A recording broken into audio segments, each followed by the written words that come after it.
can happen is that, okay, like for example, what we are currently having in Nigeria now, that the media is just, the government, everybody is just all out for MMM, it sends a negative signal to the minds of some people that are just willing to make their donations in the community. And before you know it now, it sets unnecessary panic into the participants' minds. And, before you know it, you start having the get up request being more than what we have on the provided request. And that, to a large extent, might lead to like what we call a pause situation, or what we call a restart in MMM.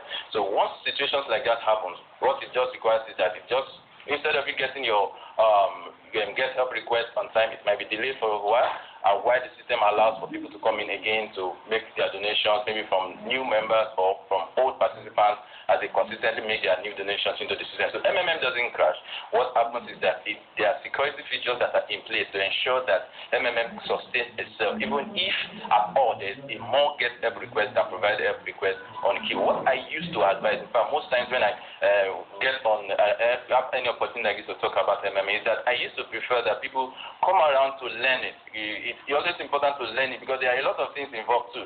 There's what we call Mabros in MMM. Mabro is like it's a virtual currency that we use in MMM to ensure that things are moving on as it is. Like the provide help request is always being balanced with the get help request per time. So if there's any issues, or maybe the get help request becoming too much as a result of maybe panic in the minds of participants, there's what we call all the security features of pause and that come into play. Yinka, we need a face to this scheme. Like the scenario you just painted now, who takes responsibility? Where does the buck stop? Who is Mr. MMM? Who is Mr. MMM? Who do I run to? Say, now I've invested or I've donated a certain amount of money, and there's a possibility. Who takes responsibility? No. But now, that is just, that is it. Can you hear me? Yes, I'm with you. Go on, Yinka. Go on. Okay, the participants are the ones that own MMM.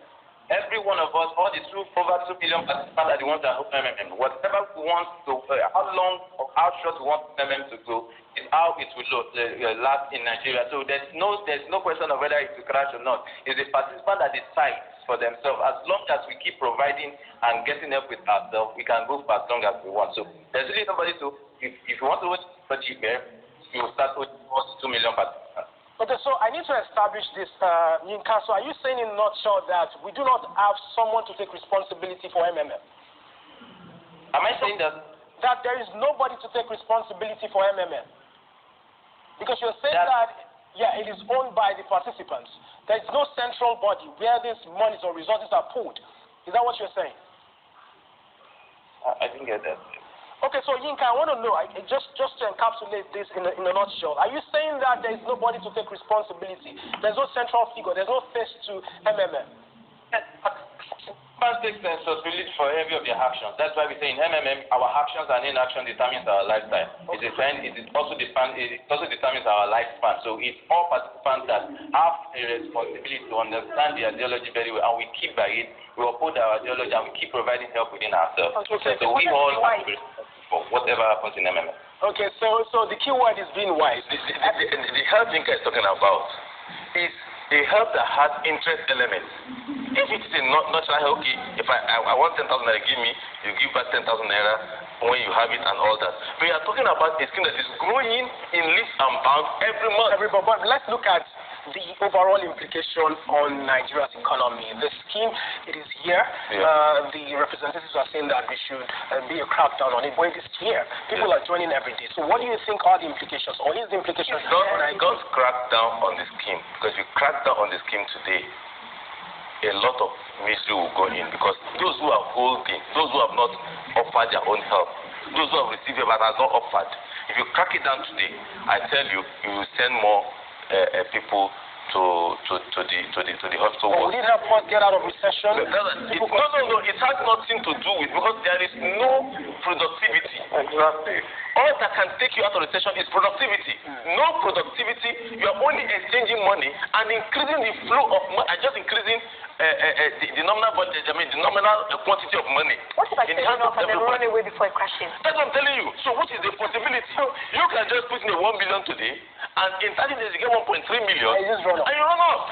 So that means the next person who wants that 1.3 million that is waiting for that one will not get it. So let us take the same question to You're taking about 30%. Lester, what do you think, Osilamana, what do you think the implications of this scheme would be on Nigeria's economy if it continues, let's say, till next year? No, like Alistair said, it doesn't really have direct implication on our economy. We're in a recession. Now, the only way you can actually crawl out of a recession is through, productive economic activities. And this MMM activity is not that. I want to disagree with Alistair here. He said, I agree that there shouldn't be a crackdown, but I really will not feel any pity for any fool. I'm sorry to say, any fool. We would have to correct that. Osilama, you're not allowed to use words like that on the program. It's incontinent. Yeah. Fool and his money. It's a bit of an emotional topic, but you're not allowed to use words like that on the program. Thank you so much, Osilama Okof, who is an economic expert, and also he joined us on phone, and Alesta will call. It is just that Nigerians should be careful. Please, let's not be running into all this. Let's not be running into all. There are so many, not just MMM. Yes. They tell you today, Bitcoin, that's coin. Like what Yinka rightly said, the key word is for you to be smart. Because there's no face. Not to be smart. You have to be realistic. Thank you so much. Thank you so much, Alexa. Alexa is a financial analyst. Did Yinka want to add anything? Yinka, do you have any other thing to say before we run off on the program? Thank you so much. Quickly, in about 5 seconds. In 5 seconds. At once that make them, as long as we providing and getting them ourselves, we have issues and we can sustain it for as long as we all want. All right, thank you so much, Yinka Odeyemi, who is an MMM guide. That's all we can take on the program today. Like we said earlier, the key word is for you to be smart and eagle-eyed if you want to be part of MMM. All right, Faladele, the conversation continues on social media. Oh my goodness, Wale, this was a very hot one. I'm so glad I was a part of it. All right, remember that you can tweet to us at TVC Connect using the hashtag TVC Trends and send your suggestions.